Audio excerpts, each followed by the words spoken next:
Well, friends, today we are going to start the third part of the poem, a lecture upon the shadow, composed by John Donne. In first video, we took stanza first and second in first part, and second part we studied the third and fourth stanza. Now we are going to start fifth and sixth stanza in the third part of the poem. The poet addresses his beloved and asks her to stand still, and he will deliver a lecture on love and on the philosophy of love. In the primary stage, starting this poem tells us about the two lovers, how they constantly increase their love and try to understand each other, and they got a maturity and peak point of their love. But it is very necessary to retain their love. If they are not able in doing so, their love is no further alive. It dies. In this part of the poem,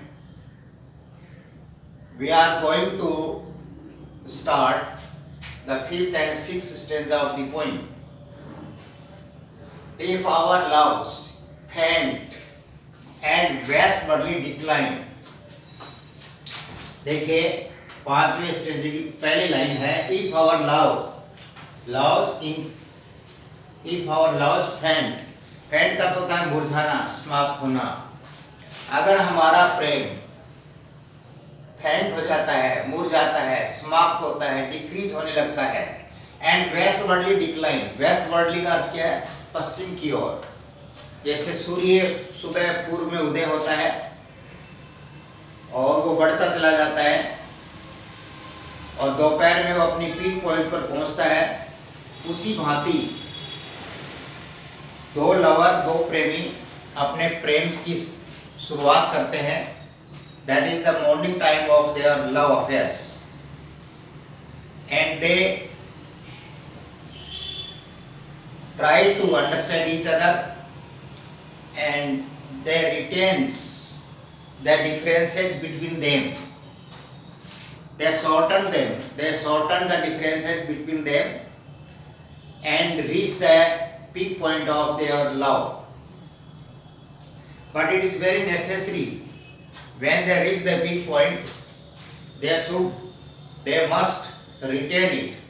Otherwise, if our love faint, अगर उसके बाद हम उसको retain नहीं कर पाते हैं और वो फेंट होने लगता है, कम होने लगता है, वेस्टवर्डली डिक्लाइंस, जैसे सूर्य वेस्टवर्डली डिक्लाइन, अर्थात वेस्ट की तरफ जब सूर्य बढ़ता है तो आखिर अस्त हो जाता है. तो वेस्ट की तरफ सूर्य किस लिए जाता है? वेस्ट की तरफ सेट होने के लिए, अर्थात वो समाप्त हो जाता है. तो इसी तरह से अगर as the passing of the time, if we are not able to retain our love, then it goes towards the westwardly, towards the west side, and come to an end. तो कभी कहता है कि अगर हम हमारे जो लव है उसको फेंट होने देते हैं और अगर उसको हम वेस्टवर्ड की तरफ जाने देते हैं तो वह समाप्त हो जाता है. तो it is very necessary to retain it, उसको बनाए रखना बहुत जरूरी है. To me thou falsely time, और यदि ऐसा नहीं कर पाते हैं तो मैं तुम्हारे बारे में कुछ गलत बातें कहूंगा. I will tell some false things about you, and to me thou falsely time, आप मेरे बारे में कुछ गलत बातें कहोगे, अर्थात और and I to thee mine actions self destroys, और मैं कुछ एक्शन ऐसे करूंगा तो तुम्हारे विरुद्ध होंगे, ठीक नहीं होंगे। अर्थात हम एक दूसरे पर we will put blames on each other. If we are not able to retain our love, if we are not able to maintain our love, then we will put some blames upon each other. एक दूसरे पर हम कुछ ऐसे blames रखेंगे तो वो स्थिति हमारी नहीं आनी चाहिए। And I to the mind action shall disguise the morning shadows were away. जैसा कि देखिए सुबह जब सूर्य उदय होता है तो शैडोज भी उत्पन्न होती हैं, लेकिन धीरे धीरे वो शैडोज कम हो जाती हैं। As the sun rose up in the sky, in the same way when we start our love there are some differences, but by the passing of the time हम उन differences को कम कर लेते हैं। We shorten them by our efforts and reach the peak point of the love.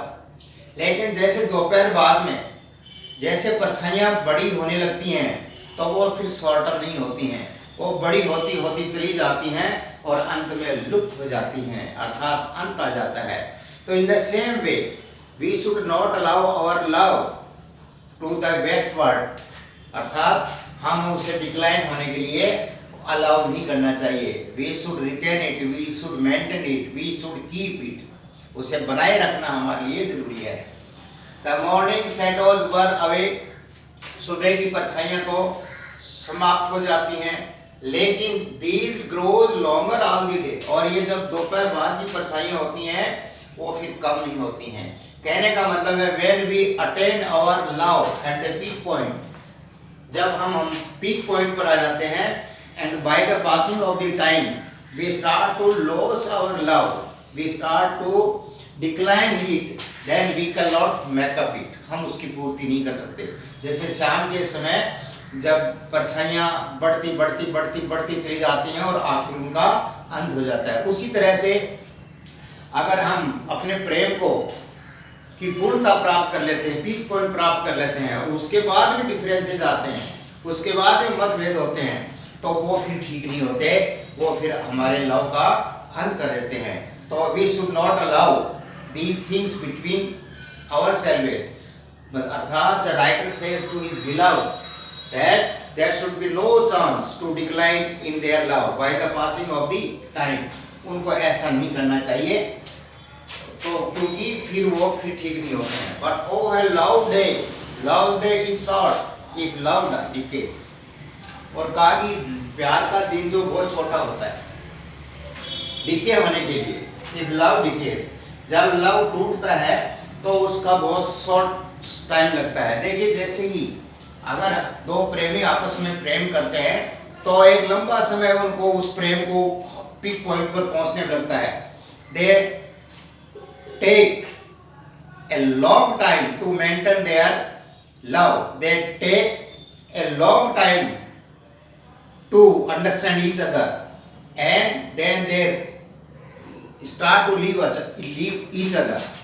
But when there was a friction between them, अगर उनमें कोई ऐसी की भ्रांति आ जाती है, मतभेद आ जाते हैं, तो फिर टूटते समय नहीं लगता है। बनाने में बहुत समय लगा लेकिन टूटने में कोई समय लगता है। तो कहता है but O love day is short, प्यार का एक दिन बहुत छोटा होता है। इफ लव डिके, अगर वो उस डिके होता है, वो अंत होता है, तो there it does not take much time, it takes a very little time to decay, लेकिन मेंटेन करने में we have to take a long period, long time. तो कहा कि वी शुड नॉट अलाउ, हमें इस तरह की चीजें अलाउ नहीं करनी चाहिए। We should retain our love if you are great lover, if you are true lover. तो ऐसा कोई चांस हमें लव के बीच में नहीं देना चाहिए कि वो डिके हो जाए, उसका एंड हो जाए। In the last stage of the poem, the poet says love is growing, love is a thing which is constantly growing, अर्थात प्यार वो चीज है जो हमेशा बढ़ते ही रहना चाहिए। लव इज ग्रोइंग, लव जो वह चीज है जो हमेशा बढ़ती रहनी चाहिए, उसके बीच में कोई डिफरेंसेस नहीं आने चाहिए। और फुल कंस्टेंट लाइट, और ये तो लगातार चलने वाली एक प्रकाश है। The poet here considers love as a light, constant light, ये हमेशा प्रकाश देने वाली चीज है, ये हमेशा चलती रहनी चाहिए।